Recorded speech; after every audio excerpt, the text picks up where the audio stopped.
স্বাধীনতা এবং মুক্তিযুদ্ধ নিয়ে শহীদ জিয়ার নিজের লেখা একটি প্রবন্ধ আছে। প্রবন্ধটির নাম একটি জাতির জন্ম। সেখানেই এই কথাটি আমি আগেও বলেছিলাম, একটি জাতির জন্ম প্রবন্ধটি, সেখানে প্রবন্ধটি যথেষ্ট বড়। আমি খুব সংক্ষেপে সেই প্রবন্ধের দু একটি লাইন আপনাদের সামনে বলবো, যেখান থেকে পরিষ্কার হয়ে যাবে পুরো বিষয়টি।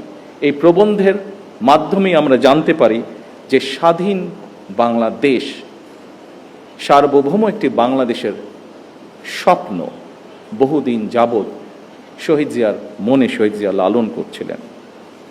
শহীদ প্রেসিডেন্ট জিয়াউর রহমানের লেখা নিবন্ধটি দৈনিক বাংলা পত্রিকার প্রথম 1972 সালের 26শে মার্চ প্রকাশিত হয়েছিল।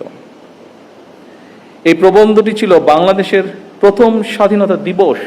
1971 সালে দেশ স্বাধীন হবার পরে প্রথম যে আমরা স্বাধীনতা দিবস পালন করি, সেই দিবস উপলক্ষে যে প্রথম ক্রোড়পত্রটি প্রকাশিত হয়েছিল, সেই ক্রোড়পত্রে এই লেখাটি ছাপা হয়েছিল বা প্রবন্ধটি ছাপা হয়েছিল।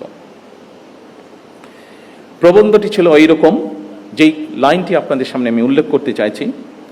এই প্রবন্ধটি বা নিবন্ধটির শেষ প্যারায় শহীদ জিয়াউর রহমান লিখেছিলেন, তখন রাত 2:15 26শে মার্চ 1971 সাল। রক্তের আখরে বাঙালির হৃদয়ে লেখা একটি দিন। বাংলাদেশের জনগণ চিরদিন স্মরণ রাখবে এই দিনটিকে, স্মরণ রাখবে, ভালোবাসবে। এই দিনটি তারা কোনোদিন ভুলবে না, কোনো দিন না। এভাবেই উনি লিখেছিলেন। সম্মানিত উপস্থিতিবৃন্দ, 1971 সালের 26শে মার্চ রাত 2:15 কি হয়েছিল, আমি মনে করি স্বাধীনতা এবং মুক্তিযুদ্ধের ইতিহাস নিয়ে যারা গবেষণা করেন, এই তথ্যটি অবশ্যই তাদের জন্য একটি গুরুত্বপূর্ণ দলিল হতে পারে। কারণ